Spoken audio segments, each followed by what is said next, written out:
discussing a super interesting topic, and that topic is why you stop progressing in your athletic ability within the sport of CrossFit after the first year or 2 years or 3 years. And so the first thing we need to caveat and recognize is that beginner gains, are always going to be more drastic than gains that are made later in the sport. Because when you first start doing things, you're just going to get better at everything really fast. And every few weeks, it's like, oh, I'm PRing my strength lifts, my lifting technique is getting better, my gymnastics technique is getting better, my volume in my gymnastics is getting better, my anaerobic system, my aerobics, all of the things just improve drastically. And that's because you're making neuromuscular gains and not just physiological gains that lead to that drastic progress.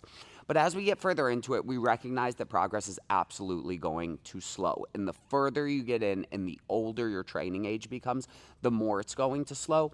But there's sometimes this misnomer or just this accepted reality within the world of CrossFit that, like, after your first 2, 3, 4 years, that's kind of what it is. You just don't get better anymore. I'm never going to PR anything again. And no, I'm kind of on the downhill slope. And that isn't how it should be. That's such a sad concept and such a sad thought. I'm 10 years into training CrossFit, and I'm 35 years old, which, to be clear, is past my genetic peak, and I 100% still plan on PRing everything I've ever done at some point over the remainder of my training career. The problem with CrossFit, though, is that people do CrossFit all of the time, all year long, and that's what's massively stunting their growth, because CrossFit in and of itself is probably the most challenging sport, if we look at fitness-related sports, to train for, because there are so many different disciplines within it. And the concept of CrossFit and what's taught at the CFL1 and how most gyms run their CrossFit program is focused on the CrossFit way of programming, which is doing CrossFit year-round, which is randomized programming and trying to improve everything at the same time. And so to illustrate this point, we're going to talk about a couple of different ends of the spectrum of fitness, how those are trained, and how we should take principles from that and apply it to the training and the sport of CrossFit. So if we look at kind of a continuum of physical qualities that you can develop, it's really a triangle, but we're going to look at it as a continuum to start. So if we look at the far left side of the continuum, we have endurance. So endurance is primarily hinged upon your energy systems, your aerobic energy system, and its ability to create continuous outputs of energy to fight against fatigue. Now, the outputs of energy that it's creating are very small. We're talking about small muscular contractions, and we're talking about its ability to somewhat slowly replenish energy stores within the system to keep you moving at a very submaximal pace for extended periods of time. So really, like, the peak of endurance training would be something like an Ironman, where we've got to swim, I think it's like 2.3 miles, like a 150-mile bike or something, and then finishing with a marathon. Big shout out to my homies that did an Ironman last year. Bob Patton and Zach Rivera absolutely cooked it, savages. But endurance training in and of itself can be a priority. And although we're not asked to do things like Ironmans at that level of time duration within the sport of CrossFit, our endurance absolutely plays a role, and our ability to develop our aerobic system and our aerobic base and capacity has a huge role in CrossFit performance. Then if we look at the far other side of the spectrum, the thing that is probably the single most different from endurance would be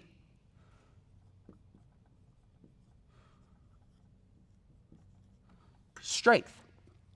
Building high levels of strength. And if we look at a sport or an activity that kind of encompasses strength and the concept of your ability to create a maximal voluntary contraction of muscles, we think of something like powerlifting, right? So if you're not familiar with powerlifting, powerlifting is your ability to hit a 1 rep max, squat, bench, and deadlift all in a single competition or training session, but those lifts are relatively spaced out, allowing you to fully recover in between them and bring a maximal amount of energy to each one. So if I was going to train strength, for example, and I was a power lifter, I have three things that everything I do focuses on. And it's that ability to increase my squat, my bench, and my deadlift. All of my training relates around that. I'm not going to do anything for endurance. I mean, the peak amount of endurance training I would need to do is build up my internal capacity, my energy systems, to be able to handle sets of, call it 8 to 12 reps during accumulation or mass building phases. Anything beyond that is a net negative on what I'm doing. So let's say I had 100 points to devote to my ability to grow as an athlete and my ability to progress. Maybe I would be like, all right, cool. My bench is kind of shitty. That's the thing that holds me back the most. So I need to put a lot of effort into my bench press. Great. I'm going to put 40 points towards that. My squat and my deadlift, I want to obviously continue to get them better, but they're not as big a priority. So I'm going to put 30 into my squat and 30 into my deadlift. Now, if I improve my squat, I'm also going to improve my deadlift a little bit. So the 30 points I'm putting towards that, maybe 20% of them adds towards improving my deadlift as well. So 30 points, 20% of that would be 6. Now I'm really getting like 36 points towards my deadlift. And then same vice versa. If I'm improving my posterior chain strength, that's probably going to carry over to my squat. And so now I'm getting kind of like 36 here. And then my bench, that's not going to benefit by the other two or benefit it. But in general, I'm looking to build mass. More mass helps to move more weight. And so it's not like it takes away from the other two. It's a totally different part of the body. Maybe a little bit of neurological output could diminish my ability to push on these two, but not enough to really correlate anything. And so we'll call it even. And so we're steadily progressing these qualities. If we look at endurance training, and we'll use the Ironman as an example, I am looking to improve my swim, my bike, and my run. Kind of like squat, bench, deadlift, but SBR for this one, but a very different S and a B.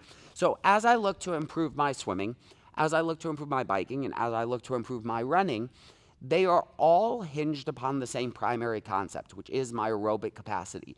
Yes, there are going to be low-level muscular contractions that I have to be able to sustain in order to continue to produce force at these, but overall and generally speaking, it's going to be your body's ability to slowly and steadily produce energy through the aerobic system that allows you to complete tasks like this. We have to build up some level of muscular endurance and tolerance to those contractions, but it's more going to be your aerobic system.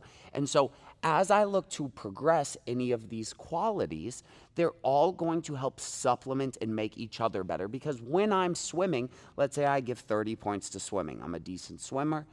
I am improving my aerobic system, which is going to help me to be able to bike and run at a steadier pace. So if I give 30 here, and then maybe running has always been a limiter to me, I have some type of injury within my knees or my ankles, and so I need to spend more time there building up some of those relative qualities within the tendons, and so I give 40 here, and then they all kind of supplement each other. So the 30 here is going to add 6 to here and 8 to here, and then the 30 here is going to add 6 to here and 8 to here, and then you get the idea. Everything is benefiting everything else. But then you start to have blended sports that require different qualities. And so if we look right here in the middle of this spectrum, we have hybrid. Hybrid is kind of the new sick thing and the buzzword right now. Everyone wants to be a genetic freak. They want to do hybrid training. They want to prove that they have both endurance and they have strength. Side note, and very important point, hybrid is not high rocks. High rocks is a great workout. High rocks exist on this spectrum right here, almost fully on the endurance end of things. Nobody has to be even a little bit strong in order to compete in the sport of high rocks. Great endurance activity, not a true hybrid activity, because hybrid athletes are focused on developing the highest level of endurance possible and the highest level of strength possible within their body. And now there's this concept which people cite hybrid athletes as proof that it doesn't actually exist, and that concept is called the interference effect. And the interference effect definitively, per decades and decades of science, exists. And hybrid athletes and the fact that they exist is not proof that the interference effect isn't real. So what is the interference effect? Because it relates to our primary point that we're trying to make on this day. The interference effect states that if I train my endurance, it will hinder my ability to train my strength. And if I train my strength, it will hinder my ability to improve my endurance. And so if we look at our same 100-point metric, and we're going to take running and biking here, and you know what? We're going to let the swimming go. We're going to say, hey, I'm not ever going to be asked to participate in swimming. I'm never going to compete in that. I'll let that one ride. But then I want to increase my squat, my bench, and my deadlift.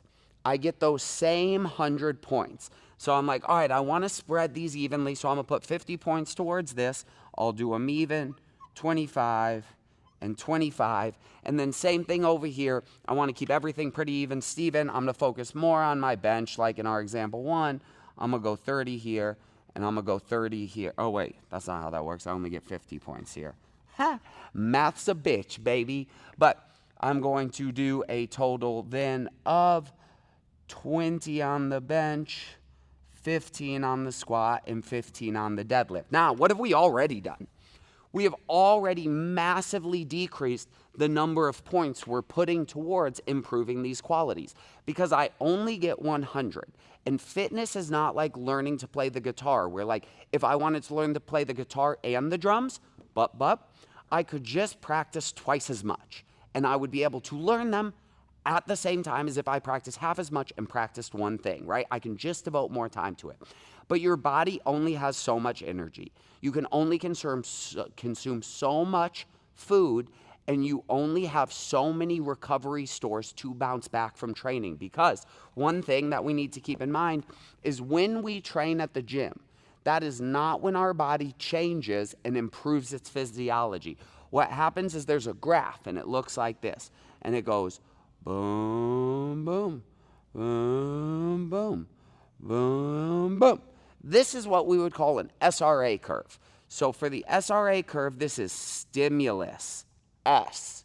Then we have recovery, R. And then we have adaptation, A. And then we have stimulus, we have recovery, we have adaptation, stimulus, recovery, adaptation, boom. What this shows is that when I'm in the gym, I fucking smash it, and I create a stimulus. Immediately following that, and for a set amount of time, call it 12, 24, 36 hours, 48 hours, my physiology, the qualities that I stimulated, whether it was strength or whether it was endurance or whether it was any other physical quality, that actually decreases. I am less good at that thing because my body is diminishing as it recovers. It uses up my fuel, my energy stores, all of the things, and now it switches from that recovery into adaptation. Now it's building. I'm sitting my ass on the couch and I'm getting better because of it, because my body is healing and growing stronger and more efficient than it was when I first created that stimulus. The idea is then that it comes back. Let me get a different color marker because I'm fancy like that shit. It comes back and it breathes and it grows and it stimulates beyond where it was prior. Once I get to that new peak, boom, I smack that fucking exercise again. I create the stimulus, recovery, and if I do this correctly, I get this steadily increasing line of physical savagery over time, improvements. But what can happen and what does happen with overtraining is during this recovery phase, I hit it here with another stimulus. I start to dip down into recovery, I start to adapt, and boom, I hit it with another stimulus. Adaptation phase low here, right? And now I start to slowly detrain myself, and this leads to neural fatigue, increased risk of injury, decreased motivation, all of the things. And so, because I still only have 100 points, that was a really long tangent to explain that you only ever get 100 points. That can never go up. I have to spread them more thinly if I'm trying to still maintain an even output to things amongst these qualities. Now, even beyond that, then, all of this running and all of this biking I do burns hella calories, takes hella energy, and takes hella neural drive and mental output, right? Your brain's ability to produce effort. And so it's taking away from all of these things. So we'll say 20% of each of these is going to pull from all my strength stuff. And so if I take 20% is 5, 20% is 5, I'm going to take 5 off of all of these for what I put into there. And so 5 off of here, we'll call it 10% off the total. So now I'm only getting 10 points here. I'm getting 15 points here. I'm getting 10 points here. And then over here, because I'm putting all that effort into my maximal voluntary contractions, I am developing my muscle fibers into more type 2 muscle fibers instead of type 1 muscle fibers. I'm doing all the training to get strong. All of that shit, all 50 points, is going to take off of these two. We'll say 20% from that one. So now I'm taking 10 points off of this, brings it down to 15. 10 points off of this, brings it down to 15. And now I'm really only getting better by a total of 30 points here and 25 points towards my strength, which is massively different than what we looked at when we were devoting all 100 points to the strength or all 100 points to the endurance. Now, is you ready? Is you ready? Hybrid. Now, we're going to bring in a triangle. And this triangle is, we'll put something like power down here at the bottom, right? So this is power.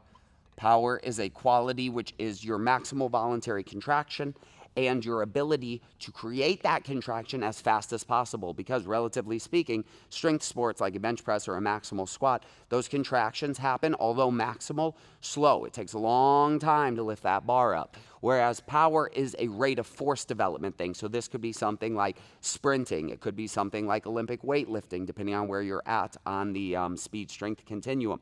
But once you start looking at CrossFit, it's like, all right, cool. What do I need to get better at?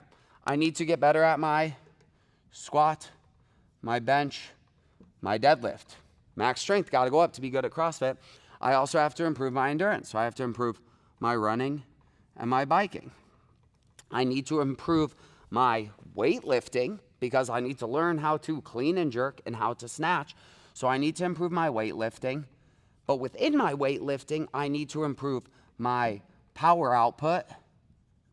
I need to improve my technique, because if my technique sucks, then I'm not going to be able to express all of my power. And then I also don't just need to be able to technically produce a ton of force for a single rep, because I'm not a weightlifter. I need to have the capacity to do it a ton of times, right? Moving my 70, 80, and 90% continuously. I also need to be able to do it under fatigue. So I've got to work on fatigued work. And then I also, what else do I need to do in CrossFit?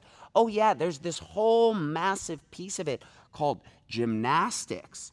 So I need to work on my gymnastics, both my inverted and my hanging gymnastics. And then I need to work on both of them, on my technique, on my volume under fatigue, and here on my technique and my volume under fatigue. And then I also need to be able to jump rope. So I got to do the jump rope. I need to work on my capacity for double unders, for crossovers. Maybe I'm a really good CrossFitter, so I have to be prepared to do triple unders or crossover double unders. And then I also need to, and right in hanging, we've got 1,000 different skills there. And then I need to improve my odd object work, and I need to improve my endurance on not just this should not be swimming and biking. This is biking and running. This is biking and running. But then I also need to be able to row and ski. And holy fuck, there's a million different things. And so if I start assigning points to 1, 2, 3, 4, 5, 6, 7, 8, 9, 10, 11, I'm not going to have any points. And I'm not going to be able to give relevant effort and heavy effort to all of these things and improve all of these things on a weekly or a monthly or any level of basis like that, because there's just not enough time in the day, there's not enough energy in the body, and there's not enough neural drive to push yourself on all of these things at once. So how in the fuck do we get better at everything? We do what is called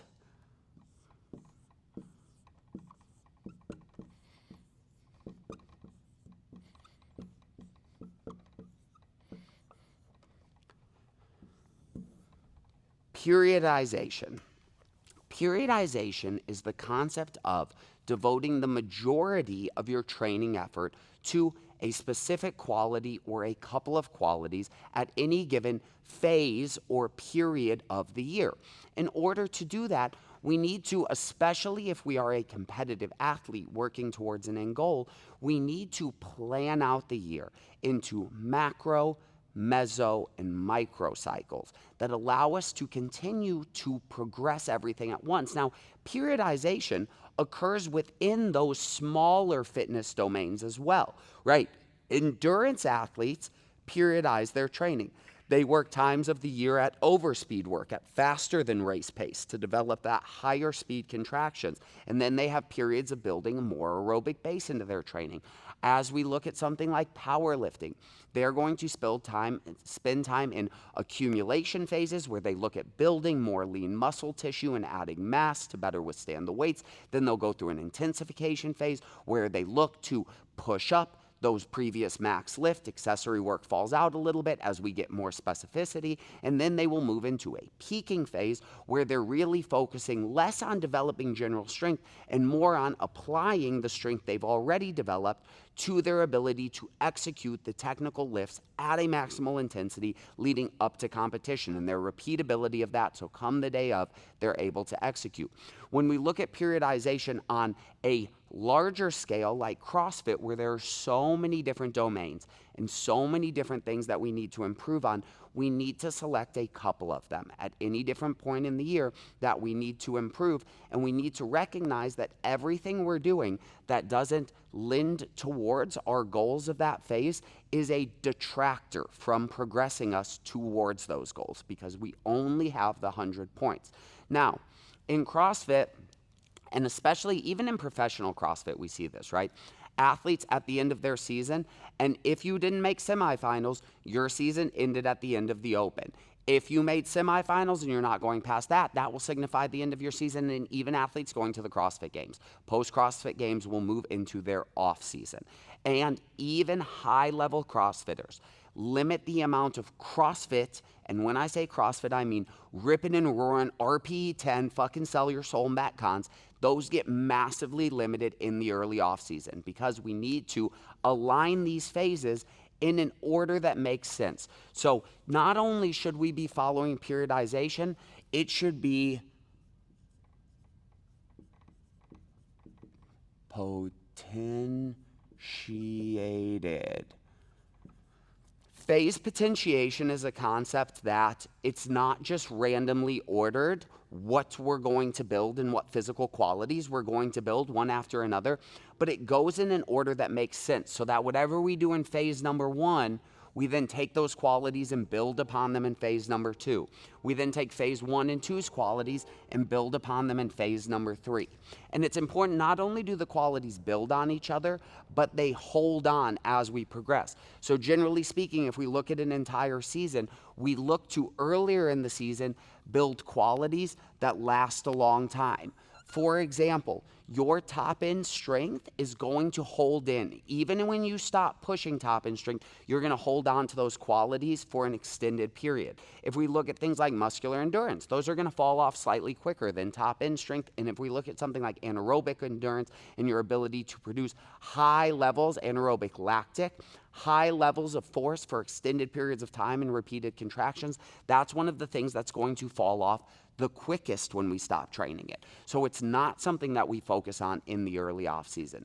These potentiated phases are how we continue to progress physical qualities, but we have to let go of this idea that I need to continue to do everything all of the time, because it's that obsessive need to always be burying yourself in the ground and always be training every single thing that exists within the sport of CrossFit that is massively going to limit your progress in the sport long term. The way we do this is through something called block potentiation, is what we believe in at my gym.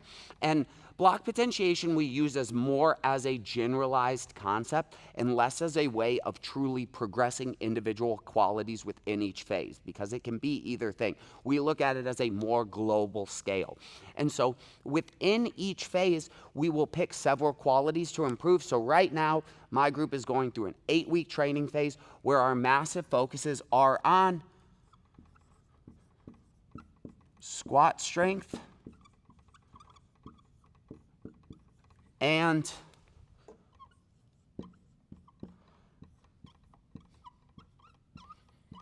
max power.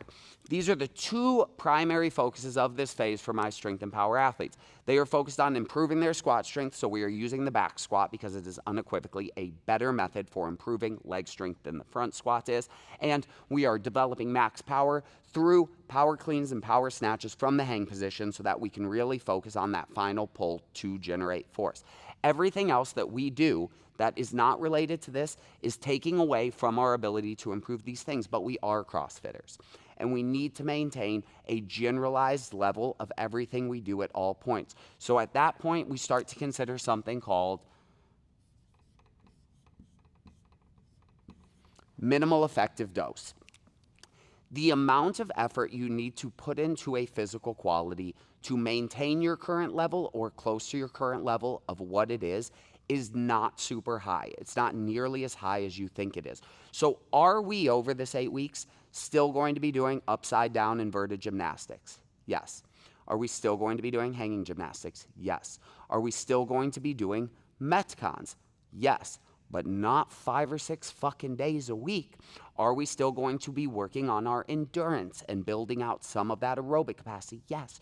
We're going to do a lot of those things, but we're going to limit how much of them we're doing so that we don't spread ourselves too thin and so that we can make sustainable and productive gains in the main focuses. As we transition into a new cycle, for example, as we move into our next block, which is going to be 6 weeks long, we're going to take our newfound leg strength, we're going to take our max power output, and we're going to bring them together to look to massively overload our weightlifting, because those are two qualities that benefit this quality. We're going to do lots of weightlifting complexes in the snatch and the clean and jerk to look to drive that up.